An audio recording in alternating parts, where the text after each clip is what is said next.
to go. All right. So, Mr. Michael Richards, Assistant Director of Admissions at USC Keck. Thank you so much for doing this, and it's your rodeo. Thanks. Thanks a lot, David. I appreciate it. Thanks for inviting me again. When I do these things, I try to give you some little tips and insights into our process. Hopefully you'll all apply to our program and get into our program, but hopefully things I share will help you get into any program that you apply to. I So, should also mention, Mike, that almost everybody that on this list is a current applicant. So there may be a okay, couple of kids who are prospective applicants next cycle, but I'm looking at the list and I think almost everybody here is a current applicant. So I should have mentioned that to you that's good to beforehand. know. But Good yeah, to know. yeah. Yeah, so hopefully you can find something that you can use, take away from this session. I'm not a doctor, full disclosure.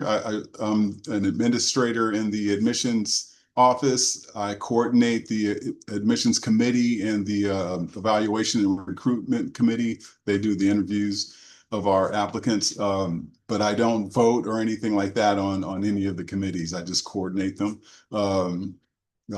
See, with that said, I'll just launch into the presentation here. So for those of you who don't know, we're located in East Los Angeles. We're about 10 minutes east of downtown LA. We're in a neighborhood called Boyle Heights. And we have our main training facility on our campus. Los Angeles General Medical Center is on our campus. We also have the Keck Medical Center on our campus and the USC Norris Cancer Research Hospital on our campus. But we have affiliations with a broad network of hospitals in the greater Los Angeles area, Children's Hospital of LA, Verdugo Hills Hospital, and a few others as well. But Los Angeles General is kind of the main, like the flagship training facility for our school. They have one of the biggest, I think they have the biggest residency training program in the country, or one of the busiest or biggest, like top two or three in the country. So it's a really big, training concern there, along with our MD students. And most people that come to our program come just to train in that facility. Most of the all of the patients there, they can't afford health care. So, we would look for people that want to come and provide service to that portion of the population that is underserved and can't afford medical care. We have that this hospital also has one of the biggest emergency trauma centers in the country as well, for those of you interested in emergency medicine. Keck School of Medicine also has about 20, a little over 20 different research institutes that are affiliated with our program, with our school. So those of you that want to make research part of your medical education, you can make that as big a part of your medical education as you would like. We're number 3 in NIH funding per investigator. That's a kind of a moving target these days, but that's last I checked, that's that's where we are at. But yeah, so a lot of research going on. Keck School of Medicine is also a big educational concern. They have 2 undergraduate degree programs, 22 different master's programs, 10 PhD programs, School of Pharmacy, and a couple other programs, a PA program, and occupational therapy. So there's a lot of, it's a pretty robust environment to be in, very lively academic research and patient care environment on our campus. And I represent the MD program. We have an MD PhD program that we carry out with California Institute of Technology, and we have a couple of dual degree programs, MPH and MBA programs, that are open to our MD students in their 3rd year who are in academic good standing. So a couple of general features of our program. We have a full service wellness program. They have a curriculum that's built into the MD curriculum. the 4-year curriculum. Physician resilience is a big topic, big area of concern in medical education these days and in medical practice. So they provide all manner of resources for our students to cope with whatever stressors that they might be experiencing through their 4 years of our program.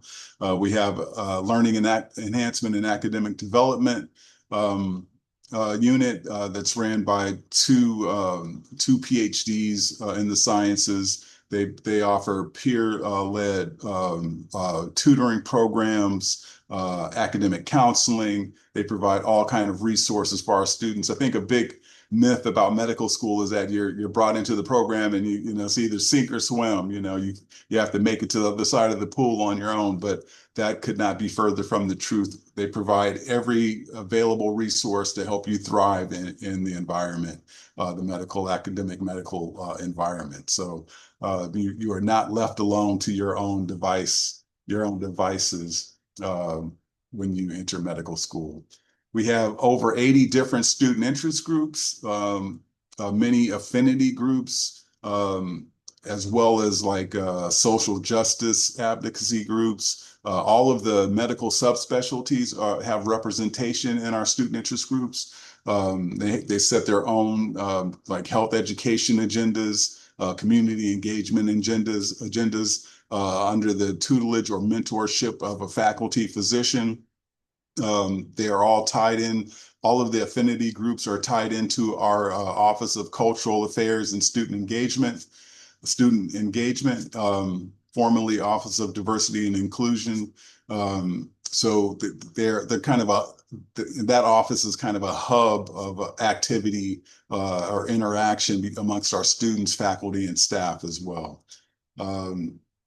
Yeah, all manner of outreach. We have one of the more popular student interest groups through Keck School of Medicine is they call it street medicine. They have I think 4 or 5 different brigades that go out to homeless encampments in different areas around greater Los Angeles area, and they under the tutelage of physicians that volunteer with the program, and they provide services to our homeless population in the greater Los Angeles area. That's a very popular student interest group. And a little bit after the presentation, I'll put a link in the chat that has links to all of these different resources, and you can check out their offerings and see their portfolios for yourself. Here's an overview of our curriculum. It's basically the curriculum is 3 phases. The blue phase there is the didactic phase, lasts a year and a half. You go through organ system blocks. First, you start off with Introduction to Medical Sciences for that first semester from August to December. Then after that, you rotate through various organ systems. And each organ system is 4 to 6 weeks long, culminating in a pass-fail exam. That carries you through the first year and a half, and then you have dedicated time to study for USMLE Step 1 exam. And then after that, you start the clinical immersion phase, where you rotate through 7 required clerkships that you rotate through. And then after that, you enter the individuation and transformation phase, where you do selective clerkships. You will have chosen the specialty that you want to do your residency in, and residency preparation begins, and you finish up your required scholarly project in that 4th year. We have a very active career advising unit. Let me change slides here, excuse me. They provide great preparation resources for our students. Our match rate is consistently 97% each year, and these are typically these numbers with the different specialties are about the same year after year. But of the 74% that stayed in California in our last match in March, 30% of those people stayed at Keck. So we have a very, very great residency program that they try to get everybody a job. That's the main goal, I think. Speaking of which, Mike, just quick clarification too. Are most of the clerkships and the rotation stuff happening in or around Keck, so they can be conceivably in one location for 7 years if they match in the Keck into Keck, right? That is true. Okay, Yeah, the clerkship rotations are in and around the greater Los Angeles area, and we have a couple of away rotations that are in different parts of the state. Palm Springs, I think there's one in Santa Barbara, Modesto area. So it just depends on which specialty, which clerkship rotation got it. you get. But yeah, you can conceivably do your whole medical education and residency right there at Keck. Many people do. And here's a snapshot of our last incoming class. This is our second year of class size of 120. Before that, we were 186.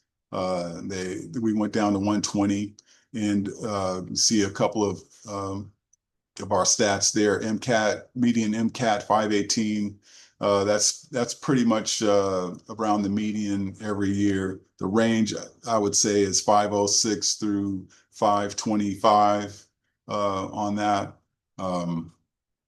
Let's see what other numbers are interesting. Oh yeah, about 35% or so of our incoming students have been out of school for 2 years or longer. So those of you planning on taking a gap year or considering taking a gap year, that is very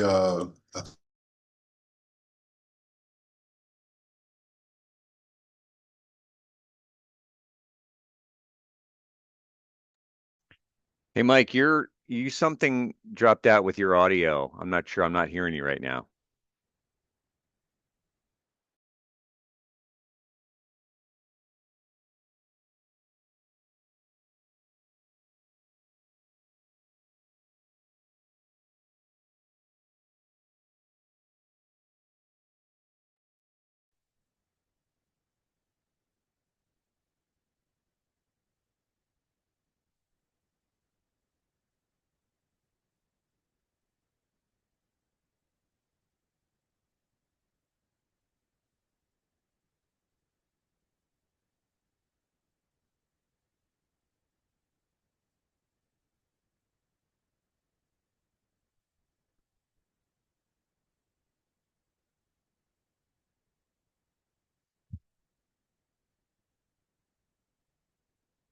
Hey, Mike, can you hear me?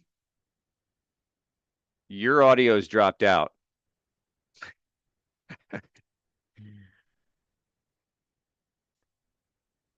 Um, hey, Mike, he's clearly his audio. All right, I just wanted to make sure it wasn't on my end. Hey, Mike, I'm not hearing you. I'm not sure what happened. It looks like I don't know if are you connected through an internal speaker or something? But none of my kids can hear you.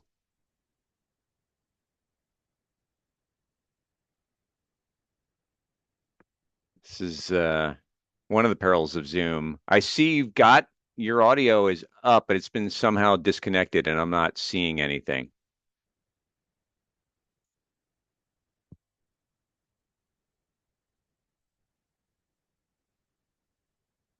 Nope, still nothing. Mm-mm.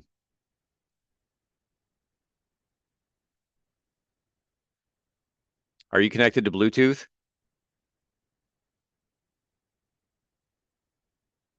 There we go. Connecting to audio. Sorry about Fingers that. crossed. Hey, there we go. So where did I lose you guys at? The previous slide. Oh, okay.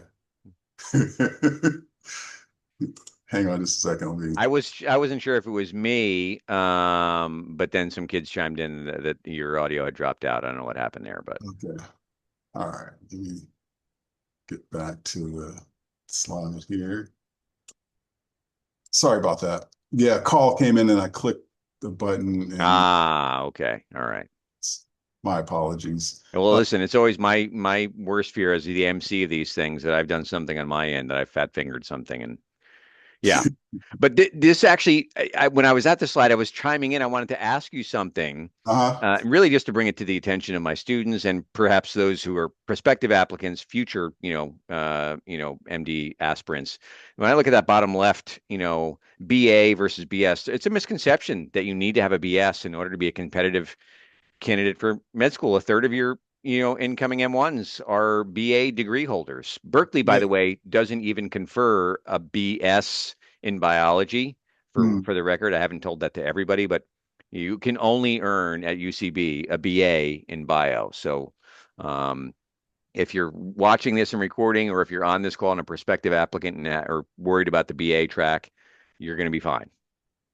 Yeah, definitely. We more and more we get people that are liberal arts majors, various majors. Medical school reviewers actually don't really have a preference for what your undergraduate degree is in. They just, want you to do, hope that you do well in your undergraduate studies and that you have chosen a field that you have a genuine interest in. So, whatever your major in undergraduate school is totally fine as long as you've taken, science courses to demonstrate your foundation in the sciences.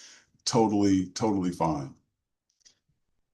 And one thing you may not have heard me mention, but we each year we have about 35% or so people that have been out of school for 2 years or more. And I think people that take gap years make really great applicants because they've kind of settled into to who they are and why they want to become physicians. And they express that really well, and they have developed a lot of confidence in the intervening years before they come into medical school. So on the MCAT, I'm not sure if you heard that as well. Our range on that is typically like 506 through 525 there. So and these numbers are pretty stable year after year. So we'll start interviewing on September 23rd, and we'll interview all the way through February of next year.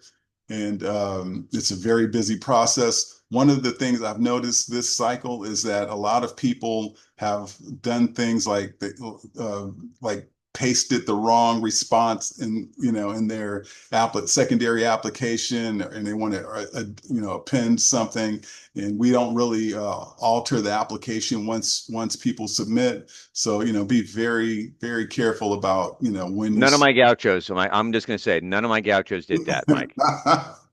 Not my I'll kids. go back and check now. No, no. But yeah, so be very careful about, about what you're inputting in the secondary applications. We get a lot of applications and we don't accept updates or anything like that. So just so you know. But we'll start accepting applicants on October 15th, and we'll be accepting people all the way through the mid-July. So very busy period. Um, Anything else I want to say about that? Well, I That's just want to jump in here, and because we talked about this before we let students in from the waiting room. You know, on SDN pre-med Reddit, there are all these kind of manufactured, dates that are somehow magical. Like if I haven't gotten an interview invite by Thanksgiving, or by December 1st, or by winter break, or by Jan 1, it's game over. Can you talk a little bit about? I appreciate that, some of the stuff that you have here. They know, all the students on this call know that the deadline, that November 1st thing, means nothing because they're in it now, or they're probably, really just not in the hunt. But can you talk about, like, you've started extending interview invites, I presume. And how late are you extending? And you said you'll interview through February, and kids can even get off the wait list as late as July. How late, if you don't get an interview invite from USC Keck by X date, when can they presume that that means no luck with USC? we will be sending interview invites all the way through mid-February. Mid-Feb. So Okay. yeah, everyone that completes an application through, within the deadline is going to be considered for an interview. So, Okay. we're on rolling admissions, so there'll be less spots that, we're gonna we're going to give out, but everyone is going to be given full consideration. And yeah, we'll be sending out invites, because what happens the later we go in the cycle, people get accepted other places, so they withdraw their applications, and so we invite more people, and so it's very fluid, in the last, especially January, February. So yeah, do not be discouraged if you haven't received an invitation, by December, because we're not even we're just about halfway there. So, and even people that are waitlisted, like I said, we accepted our last person off the wait list this past cycle in July, mid-July, like 2 weeks before matriculation in August. So very, very fluid time. So, and we do let everyone in our applicant pool know the status of their application at the end of the cycle, like, that we don't just leave you hanging, and, it comes, like September and you're still wondering, what happened. We'll let everyone know. All right. So we don't require any specific coursework for application eligibility. We leave it up to you, to work with your pre-health advisor and develop a preparation strategy that helps you demonstrate your foundation in the sciences. We do. We only send. We just started this just this cycle, but we only send secondary application invitations to people who have an MCAT score of 506 or higher. And we just changed that just to be a little more definitive on that, because that seems to be about the cutoff point each year. It kind of fell that way. So it was, we just decided to make it explicit. Yeah, 506 or higher, everyone who submits an application will get an invitation for our secondary. The only other requirement is that you do take the MCAT, and that you submit letters of recommendation. And the letters of recommendation can be from any one of your choosing. Is Um, there a section score that screens? Is that the total 506? I appreciate, like you said, that's a new screen kind of line for you, right? This cycle. Is there a yeah, section score, like nothing below a 124 or anything like that? no Okay. sections Okay. cutoffs, and no cutoffs on the GPA at all either. Okay. Cool. Yeah.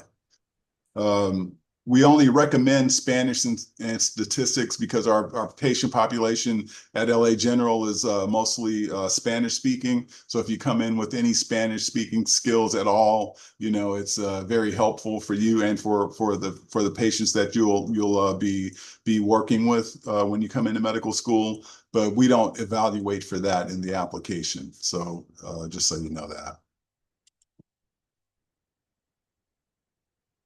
So our process is pretty straightforward. We'll everyone that's accepted into the program has to be interviewed by one student and one faculty member. We do blind interviews. It's a traditional format. Each interview is about 30 to 40 minutes long. Typically, when you're invited to interview, you'll either interview the morning session at 9 and 10, or the afternoon session 12 and 1 o'clock.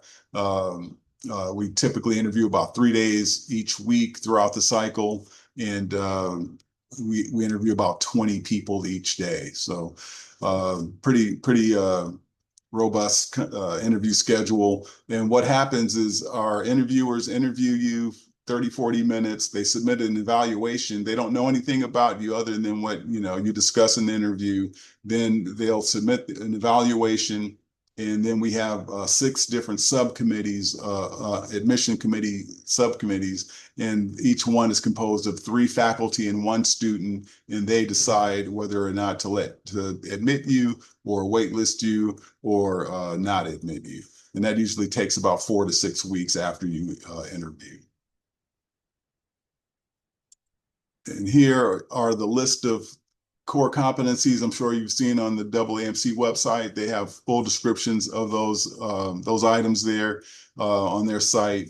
Don't take these for granted in your interview, in your interview prep and in your application materials. These are the things that people look for in your application. They want to see where, you've demonstrated that you've developed these competencies in your background, your experience section, the way you talk in your personal statement about your motivations for wanting to become a doctor. They want to hear about your development of these competencies. So they're very important, especially in the interview. Most of the things that are going to be discussed are going to revolve around, some of these competencies. Here, just a couple of things that every accepted student to our program displays: strong intrinsic motivation. They're doing it. They're coming into this for the right reasons. They're internally motivated. They generally want to be generally and genuinely want to be of service to folks. They have a really keen interest in being of service to people.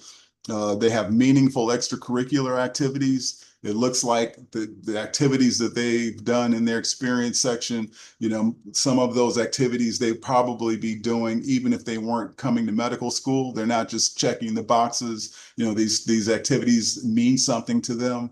And they have a strong sense of mission, personal mission, something in their life, some experience that they've had or experiences have led them to want to be a physician, and they have a really strong position on that, and they can really articulate their values and interests really well. So things to think about. Many of you, like David said, have already completed your application, but just things to be clear on. Like, so when you're talking to people about like in interview situations and things, you should be able to just talk about yourself just off the cuff. You shouldn't have to use rehearsed answers or anything like that. That's the hope. But if you want to scan this QR code here, it goes to a lot of the links that of the different components of the program that I mentioned earlier. You'll find our academic support unit link on there. Our Office of Student Engagement is on there. The curriculum website, the catalog, and various other community engagement and things like that you'll find on there. And they all have their own contact information and things like that on there.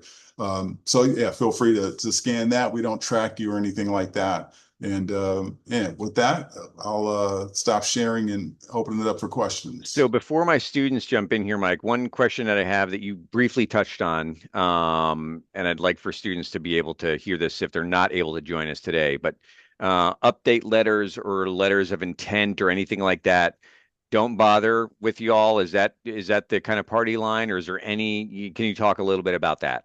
Yeah, we don't accept any update letters at all. Once you submit this supplemental application, that's it. If you're interviewed and placed on the wait list on April 30th, you can send us a letter of intent to let us know that you're still interested in attending our program if accepted. And even that, just a brief, take me, I'll come type of email. We don't really want like another letter, and we already think you're a great applicant, so we don't need any other proof of that at that point. I don't have MSAR up on my monitor right now, but can you tell me if you get an interview? You may or may not have this data at your fingertips, but if you were interviewed at Keck, what's the kind of roughly the ballpark, the odds that you're going to be given an offer of acceptance? Ooh, I don't have that number off the top of my head. That's a good question. I should yeah, I'm not sure of that number. We let me think here. We have interviewed 450 people last cycle, and we accepted actually 220. So Okay, so and you have 220 offers and 120 spots. yeah, So yeah, okay, that's almost like a close to a 50% yeah, chance of acceptance, roughly. yeah. Okay, that's good to know. Great. All right, I'm going to stop my recording now. I think it's all I have.